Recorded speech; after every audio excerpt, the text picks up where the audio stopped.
Allah ya subhani jadalana bin nurani bil wali qutbi rabbani Syekh Abdul Qadir Al-Jailani Maulana ya Maulana ya sami' du'ana bihurmah Hasan wal Husain taqabbal du'ana.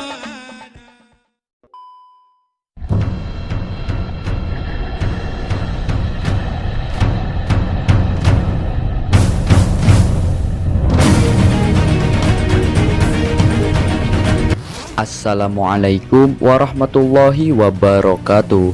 Sahabat keramat wali, di pembahasan video kali ini kami akan membahas sosok pangeran atau panglima tertinggi di tanah Banten. Beliau tidak lain adalah Pangeran Arya Dila. Tentu masyarakat Banten mengenali sebuah cerita rakyat yang mengisahkan seorang tokoh bernama Pangeran Arya Dila. Riwayat tokoh ini penuh dengan nuansa gaib. Konon kabarnya, Pangeran Arya Dila adalah anak dari Maulana Sultan Hasanuddin dari istri jin.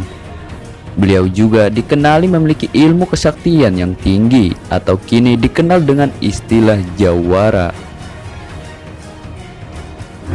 Dalam kehidupan nyata masyarakat Banten, keberadaan tokoh ini didukung oleh adanya dua makam di lokasi berbeda yang diyakini sebagai makam Pangeran Arya Dila. Makam pertama terletak di Banten dan yang satu lagi terdapat di Palembang.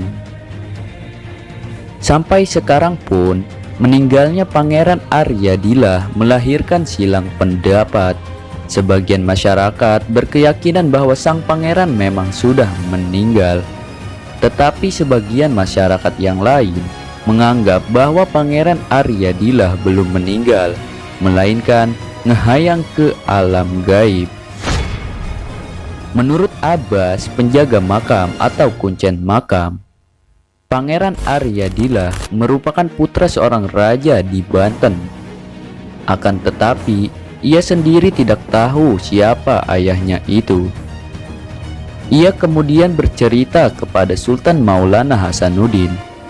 Setelah mendengar penuturan Pangeran Arya Dila, kemudian Sultan Maulana Hasanuddin meminta dirinya untuk membuktikan bahwa dirinya memang anak seorang raja Banten. Lalu Sultan Maulana Hasanuddin menyuruh Pangeran Arya Dila untuk merontokkan seluruh daun beringin dari pohonnya tanpa tersisa sehelai pun. Kemudian Pangeran Arya Dila pun menyanggupi permintaan Sultan Maulana Hasanuddin tersebut. Lalu Pangeran Arya Dila bertapa di pohon beringin yang akan dirontokkan seluruh daunnya itu. Dalam pertapaannya, ia meminta bantuan kepada ibu dan kakeknya agar kesaktiannya bisa merontokkan seluruh daun pohon beringin itu. Tidak lama kemudian, dengan kesaktian yang dimilikinya, pohon beringin itu ditiup oleh dirinya hingga seluruh daunnya rontok. Tidak ada daun yang rusak atau tertinggal di pohonnya walaupun hanya selembar.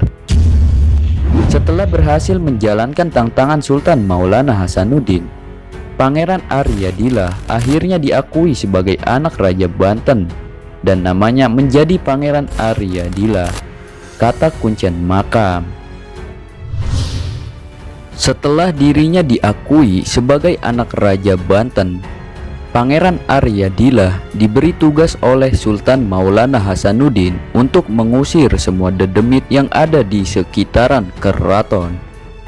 Setelah itu, ia pun pergi ke perairan Teluk Banten untuk melakukan tugas tersebut, yang kemudian petilasannya sampai sekarang dikenal dengan sebutan Karang Hantu atau Karangatu.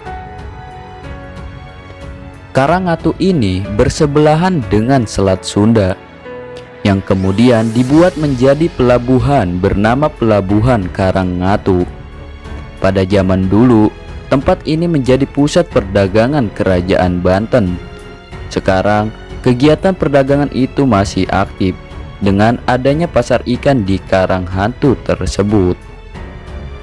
Setelah melewati Karang Ngatu, terdapat juga bangunan tua berbentuk benteng, yakni Benteng Spelwick, yang dulunya adalah bekas benteng pertahanan Belanda.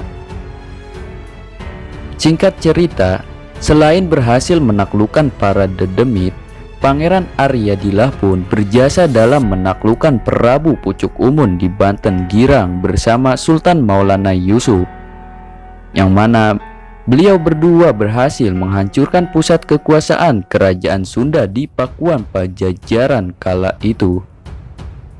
Ketika Sultan Maulana Muhammad Nasruddin menjadi penguasa Banten, kesaktiannya diperlukan oleh Sultan yang berencana hendak menyerang Palembang.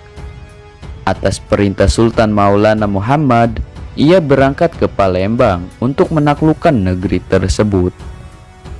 Akan tetapi, di tempat inilah pasukan yang dipimpinnya mengalami kekalahan hingga dirinya gugur. Sebagian masyarakat Banten mengatakan bahwa Pangeran Aryadillah tidak gugur perang, melainkan beliau pindah ke alam lain.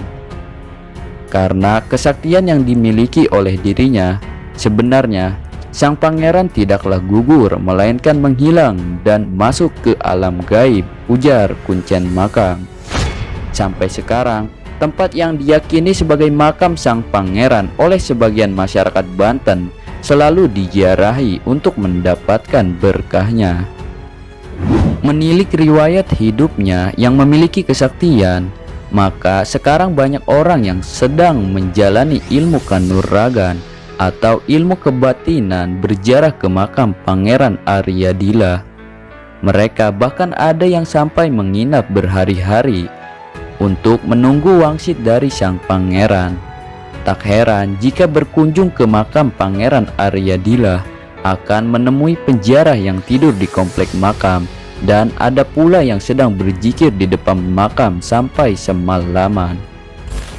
Nah, begitulah riwayat sejarah Pangeran Aryadillah yang diceritakan oleh Abbas Kuncen Makam. Semoga bermanfaat dan tunggu sejarah dan kisah para wali selanjutnya dari kami. Wassalamualaikum warahmatullahi wabarakatuh.